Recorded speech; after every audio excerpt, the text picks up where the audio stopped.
It's a real pleasure and honor to be presenting in front of you today. I am an orthopedic surgeon and I do a lot of knee surgery, and my main area of interest is doing osteotomy surgery around the knee joint, as well as other aspects of the knee. And it's been a real honor and pleasure to be invited to come and give you a talk today. So just as part of my introduction, I'm part of the orthopedic specialist team, and I do all things related around the knee joint, but my real passion is to try and preserve knee joint preservation. And I'm sure you're more or less in the same situation, given that the fact that you've taken time out of your day to come and listen to this talk. So many thanks and welcome for coming. Welcome to the presentation. So look, let's start by getting straight into the talk, and we're going to go through what the steps are of planning. So planning is all about, it's a bit like having a roadmap. And to have a roadmap, you need to understand what your map is. So here we go. This is a long leg standing AP of this patient's knee. And you can see, you need to be able to see from the hip to the knee, down to the ankle joint, and it needs to be weight bearing. You need to be working closely with your radiology department to make sure that you take the images at the right level. So the actual imaging device is done at the level of the knee. It's typically just over 3 meters away from the subject, and you need to have at least be able to get a height of 130 centimeters. So as part of your workup, I always get an AP and lateral, and you can see clearly here this patient's left knee has got some medial joint space narrowing, the lateral compartment is preserved, and there's early signs of wear and tear in the patellofemoral joint, but very minor. And I always get a patellar skyline view, and actually this view really tells us if there's any wear and tear in the patellofemoral joint, and this looks to be within normal limits. And then finally, I always get a Rosenberg view. So either a stress view or a Rosenberg view with the knee flexed, and you get a true understanding of the degree of wear and tear in the medial compartment. Now, an MRI scan can be very useful. However, it's not 100% necessary. If you're in doubt about the integrity of the contralateral compartment, an MRI scan can be useful, and it might just show you something that you didn't expect. But purely X-rays and clinical examination is typically more than enough. So we've already been through how we're going to take the X-ray, but it's important to know how the patient is standing. As you can see on this cartoon, the patella is pointing outwards, and you need to have the patella pointing straight ahead in order to get a correct orientation of the lower limb. And the reason why this is important is that if you look at this video, the patella is pointing outwards and the leg looks neutral, and with the patella pointing in the right direction with the AP of the lower limb, you're getting a more valgus view. So it's a bit like looking at a beautiful painting. It always looks different from a different angle, but the correct angle is essential in order to do your osteotomy planning. Next, we need to be able to define the map. So we already have a map. Now we need to know where we're going from and where we want to end up.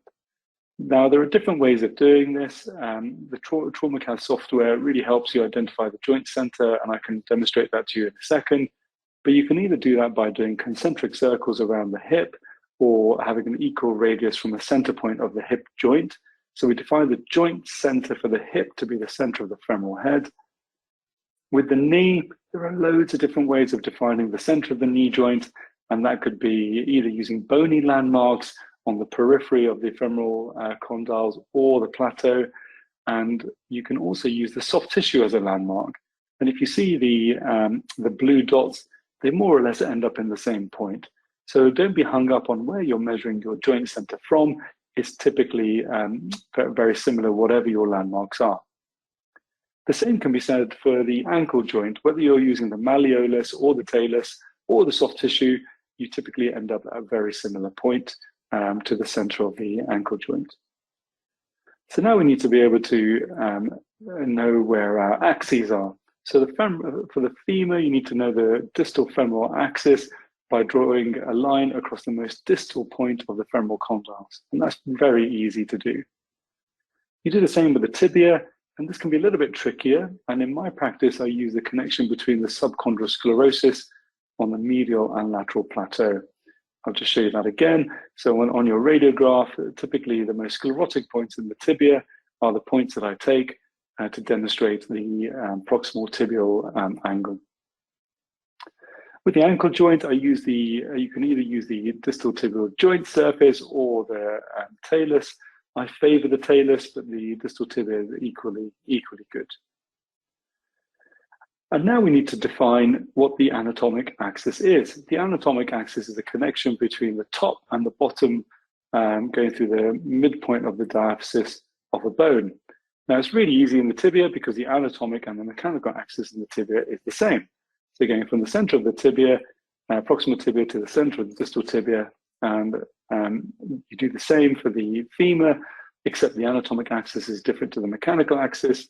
So you draw 2 points in the mid-diaphyseal region, connect the two, and this gives the center of the anatomic axis.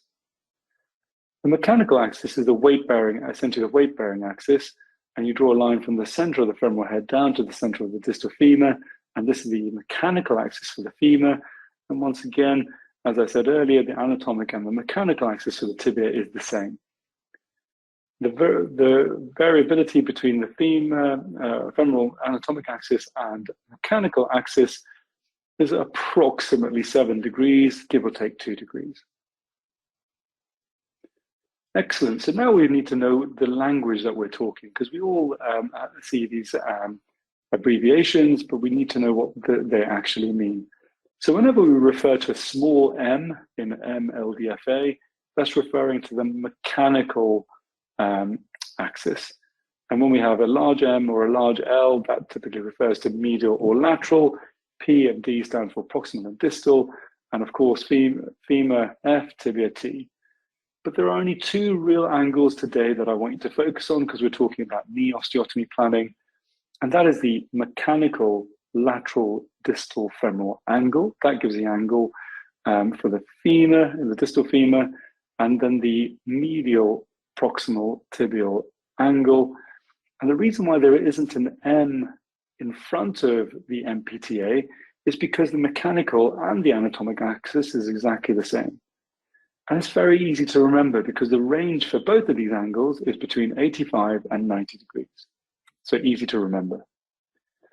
So the diagrams are great because they demonstrate the anatomic and the mechanical axis and the degrees that one would expect in both the AP plane and the sagittal plane. But today we're interested in the one on the left here, and this is what we're going to focus on. So let's go into osteotomy. That's what we're here for today. Now, in the box on the left, you can see these are all varus lower limbs. They've got genu varum, and on the right, you've got genu valgum. But the reason why I put these diagrams in is because the dogma that all lower limb varus comes from the tibia just simply doesn't hold true.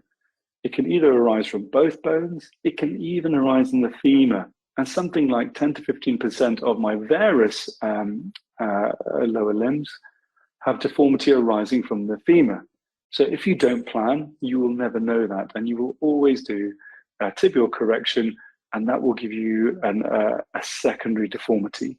Equally, you can see here on the right, valgus is typically considered to have arisen from the femur, but actually a similar percentage, 10 to 15% arise from the tibia, and you need to do a tibial correction. On both extremes, you can have deformities arising from both the femur and the tibia. Great. So now we know the language that we're speaking, we've got a map that we've drawn out. We now need to know how we're going to get there and at what point do we want to stop. So this is a really important study done by Fujisawa. We're all osteotomy enthusiasts, and Fujisawa is well known for defining a point on the axis that the correction should be taken to. And he didn't actually talk about the Fujisawa point. This is just terminology that we've described a bit later. But the correction point that he took the corrections to was somewhere between 30 to 40% through to the lateral compartment, which when you look at the total plateau width, that's what TPW stands for, it's approximately 65 to 70% if 0 is on the medial side and 100 is on the lateral side. So now that we know roughly where we want to correct to, I'm going to demonstrate to you a diagrammatic way of planning your medial opening wedge osteotomy. Firstly, you need to draw a line going from the center of the femoral head down to the center of the ankle joint. We refer to this as the Michelitz line because this Michelitz was the way to who was the person to describe this, and where it intersects on the tibial plateau is the Michelitz point, and that is where the plateau is being loaded the most. And in this diagram, there is subtle varus. We then draw a second line going from the femoral head, intersecting the point in the plateau where we want the weight-bearing axis to go through to. So now we have two lines. One, the actual mechanical axis, and two, the simulating line of where we want the mechanical axis to end up. We then define the hinge point of our osteotomy. And if we look at our hinge point from our osteotomy in this computer aid design, when we're looking from the hinge point, we can see our map. We can see where we currently are with our mechanical axis and where we want our foot to end up to have a successful tibial osteotomy. Once we've done that, we draw a line from our hinge point down to where we currently are, and we label that line A. Then we draw a line from the hinge point again to where we want to end up, and we label that as line B. And the angle between the two is worked out, and the same angle is then drawn where we want to do the tibial osteotomy. So we've simply taken this angle and transposed it to where the operation is going to be. And in a calibrated image, you'll be able to work out the height that the correction needs to be. So I'm going to demonstrate, like I said to you before, the different places that osteotomy can take place. And typically in the tibia, the full range of medial and lateral opening and closing osteotomies are available. I've never done a lateral opening wedge high tibial osteotomy. I routinely do a medial opening wedge high tibial osteotomy and occasionally a medial closing wedge high tibial osteotomy. Once again, this is very rare in my practice also, doing a lateral closing wedge, but it is a very good operation and works well. It's just whatever you're used to planning or doing. And in the femur, this is an operation I rarely do, which is a lateral opening wedge distal femoral osteotomy. In my practice, I do a lot of closing wedge osteotomies. So what happens if you fail to plan? Well, if you fail to plan, as they say, you can plan to fail. This is a case in point where you can see the weight-bearing axis going through the medial part of the knee. It's been planned badly, and the weight-bearing axis has gone through the outside of the knee. Similarly here, and this has required a revision osteotomy to go through the correct point. So this can be a real disaster. So this is a common picture in my theatre. I do my planning, I print out my planning, and I put it in theatre so I know exactly what I'm doing with this patient. So this is a case where they've undergone a tibial plateau fracture fixation and developed post-traumatic arthritis. And you can see here the medial proximal tibial angle is significantly reduced. And by simulating an osteotomy in the tibia, I can correct the medial proximal tibial angle to within normal limits, and the weight-bearing axis goes through a normal part of the knee joint. Similarly with the femur, you can see here, this patient's got a reduced mechanical lateral distal femoral angle with lateral compartment osteoarthritis. And by doing a medial closing wedge distal femoral osteotomy of 5 millimeters, you can make the limb nice and corrected to 50% of the tibial plateau width and offload the lateral compartment. This is a situation, as I mentioned earlier, where you've got a valgus tibia. Now, this patient has had post-traumatic osteoarthritis, and they've got a significantly raised, excuse me, tibial MPTA at 93 degrees. And by doing a small medial closing wedge tibial osteotomy, we can correct it to normal limits. Now, this is really important because if we had done a correction in the femur for a valgus limb, this would have given an abnormal lateral distal femoral angle. So in order to correct one deformity, we are creating another. And this is not optimal because this gives patients poor outcomes. So doing the computer planning with this sort of software really helps you to predict, to actually definitively work out where the deformity is coming from and where you should do your correction without causing any secondary deformities. This is a valgus tibia. As I was saying earlier, we do come across this occasionally, and the lateral distal femoral angle is completely within normal limits. So doing a lateral opening whereas distal femoral osteotomy would have completely changed the angles in the LDFA and would have given potentially a poor outcome. And if you do a medial closing wedge high tibial osteotomy, that's a very satisfying procedure because it's a very stable construct. And also doing a correction of the tibia means that it influences both the extension and the flexion range of movement. So it's a very powerful thing to do. What do I do with varus? Well, typically it's a medial opening wedge high tibial osteotomy, but you can see from the figures here that there's a varus femur, and doing a correction in the femur aligns the lower limb, and you can get a normal LDFA at the end. So let me show you how it works in action. This is a calibrated X-ray, lower limb X-ray. So there's important to have a sizing ball. These metal sizing balls are typically 25.4 millimeters. Now, it's really important in your department that the sizing ball is placed close to the knee, so there's no magnification error. It's important that it's not too superficial or too deep. It's actually at the level of the knee joint, because that can also affect the magnification. There are two ways of working out calibration. One is to draw a circle and one is to draw a line. I prefer the circle. I think it's more accurate. But if you've got a ruler, that's equally an okay thing to do.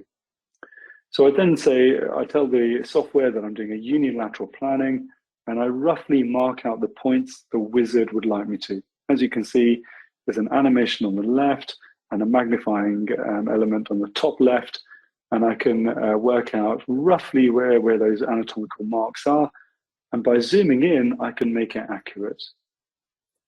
What you're seeing here is I'm defining the center of the femoral head by drawing points around 3 points around the femoral head, and that gives me the center of the hip joint. I then scroll down and zoom into the femur, and basically you can see these lines are going across the distal femur. So the most distal parts of the femur are being marked by these lines, and then I do a similar thing with my tibia. In the proximal tibia, I look at the most sclerotic lines in the medial and lateral plateau and draw a line connecting the two together, and immediately you can see here that the joint center is also defined. And then finally, I go down to the ankle joint to make sure that I'm doing the mechanical axis in the correct place, and I use the two ends of the talus to define the ankle center.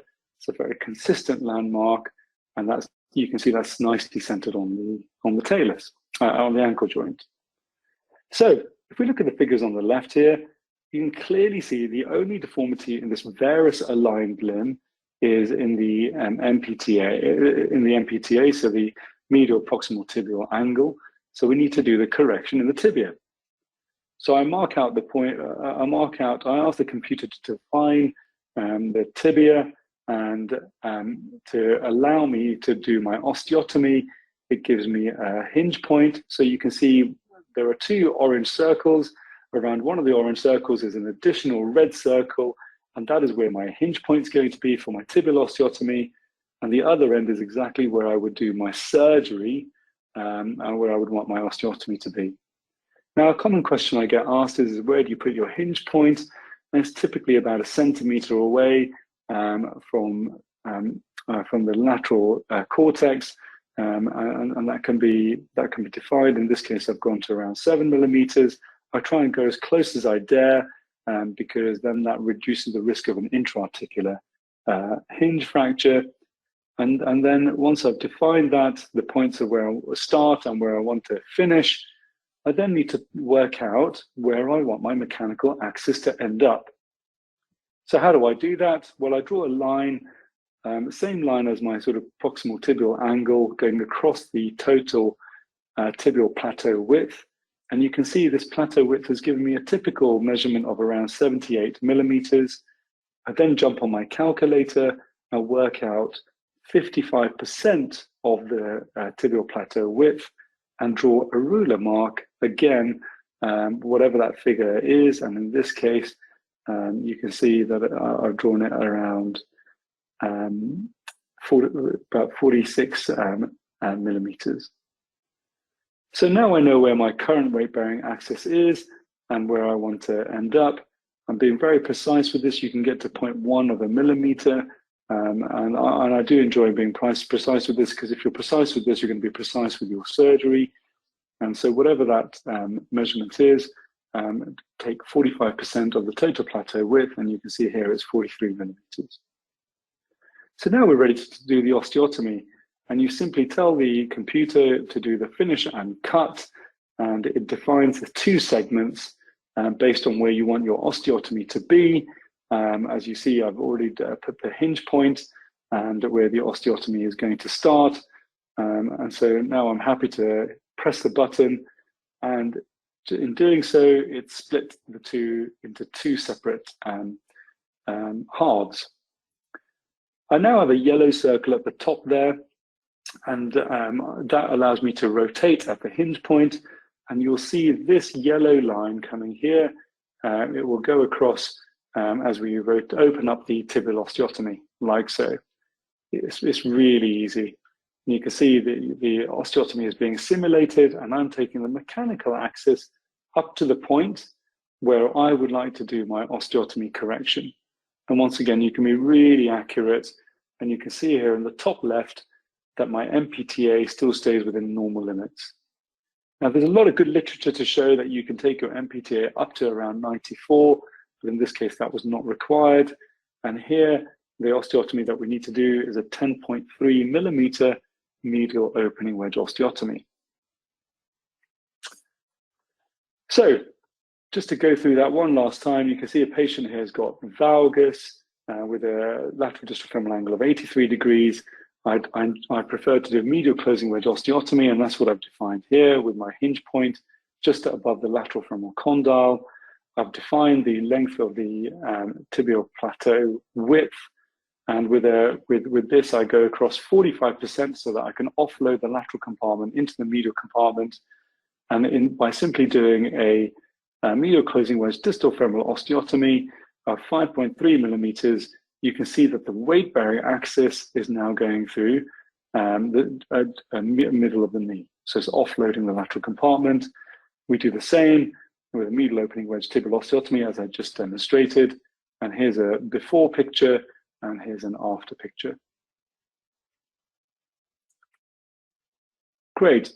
So this is what we used to do. This is my good friend Christian demonstrating how you can do it by drawing. And you can do this, and these are all the angles that we've just discussed. But as you can see, it does take a bit of time. You know, this is a video that's been sped up, but you can use pen and paper, and that still works very well. But doing the software is just simply easier. So now we're going to get into the advanced topic of planning. Okay, we've done the basics. We're going to get into a bit more advanced conversation.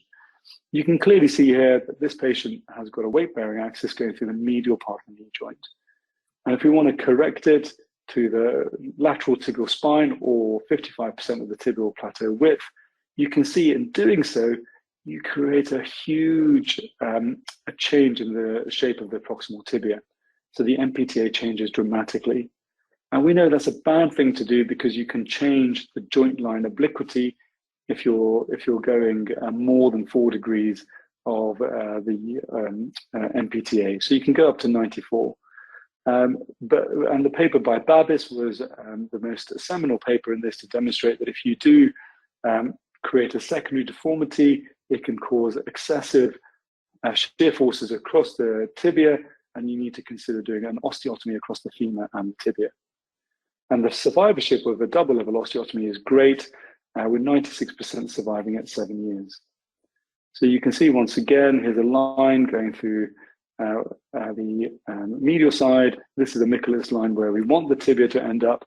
And in doing so, it's a massive correction, 19 millimeters, and that takes the MPT up to 100, which simply is not acceptable because it would give an oblique joint line. And what we really want is a horizontal joint line. So you need to do correction in 2 bones. Similarly here on the right leg, this varus is immense. It's completely missing the joint. And just by doing a lateral closing wedge distal femoral osteotomy, it partially corrects the alignment. Now we're into the medial compartment. So on top of that, you need to add in a high tibial osteotomy to get a corrected limb. Here's another patient that we've done. Once again, it's almost missing the medial joint. And by doing a correction both in the femur and the tibia, you can correct the alignment. But this is obviously big surgery and something you need to get used to doing. So I'm going to play this another video that demonstrates the way that I plan for a double level osteotomy. This is a sped up version of what you saw earlier, but with a patient who's got more severe deformity. So in defining the different angles, we have to first define the same points as we did before. So the distal femoral angles, as well as the medial proximal tibial angle. And in doing so, I'm just going to speed this up. And you can see there's deformities in multiple parts of the joint. And so we need to consider doing both a tibial and a femoral osteotomy. Now, this patient also has an increased joint line convergence angle. This means that the varus is so severe that actually there's a soft tissue element increasing the varus deformity. Now, if we don't take this into account, you will overcorrect. So what I do when I do my planning, and I can only really do this with the software, is to reduce the JLCA so that I take out the effect of the soft tissue. Okay, so look, this is just demonstrating if I just do a massive tibial osteotomy, it grossly increases the MPTA, and you just simply can't correct this varus alignment in the tibia because you'll create a secondary deformity. So it allows you to simulate what you would potentially get wrong. So that's also a valuable lesson. And so you can see here, what I'm doing is I'm just correcting the joint line convergence angle to within 2 degrees. And this eliminates the influence of the soft tissue. I then do an osteotomy in the femur to take that to within normal limits. And you can see here that on the right-hand side, after correction, and by doing a osteotomy of 5 millimeters, in this case, a lateral closing wedge distal femoral osteotomy, the femoral malalignment has been corrected. You can change this depending on what your correction is going to be in the tibia, but I'm happy at this point. And then you do the correction in the tibia. And once again, by doing just a tibial osteotomy, instead of being a 13-14 mil correction, we're now doing a 7.8 millimeter correction up to the lateral tibial spine. And so that's a much more straightforward tibial osteotomy, and I'm not creating a secondary deformity. So that's really important. So now we're just going to talk about advanced osteotomy, which is slope correction. I use software to work out my slope. We know that if you have a reverse slope, this is bad for the posterior cruciate ligament, and you can get a tibial the tibia is pointing in the wrong direction and you get a sag. This is a patient who's 39 years of age, who's got an increased slope. She's had 3 failed ACL reconstructions, and that's because the slope was never corrected. And we know that if you have a flat slope, it's good for the ACL, but if you've got a high slope, it's bad for the ACL. So using the software, once again, getting a long leg lateral X-ray, you can work out the tibial slope by inputting all the different anatomical landmarks. And a recent paper in Kester demonstrates that you can do that by drawing concentric circles. So this is just a simulation that you can see here that we take off the tibial tuberosity in this patient with a reverse slope. We open up at the front to a tibial osteotomy, we correct the slope, and in this case it's a 2 centimeter opening, and this corrects the slope, and this is very satisfying in patients who have ligament issues. This is a patient with a 4th failed ACL reconstruction. You can see lots of tunnels, bone grafting, and an increased tibial slope, accounting for the failed osteotomy. We've just done we've simulated the kind of correction that we need to carry out. And in doing so, you can, when we examine the patient, you can see it's really unstable on anterior draw and Lachman's test with a gross pivot shift. And so it's a really unstable knee. And what we've done is we've simply corrected the slope and with the osteotomy, and done a 2nd stage revision ACL and anterolateral ligament reconstruction, and the knee is far more stable.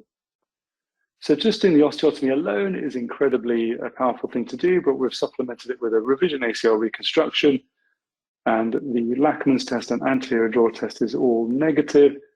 You can see a really firm endpoint on Lachman's test. Here's another case that I did with Ronald. This patient had both an abnormal slope, excuse me, and valgus alignment. So in the same patient, we did a closing wedge femoral osteotomy, and we did a slope correction because he had excessive recavatum. So we increased the slope to prevent the excessive recavatum in one go, and we fixed this with staples and small fragment screws. And you can see here from the AP and lateral, the slope looks great, and the valgus alignment has been corrected.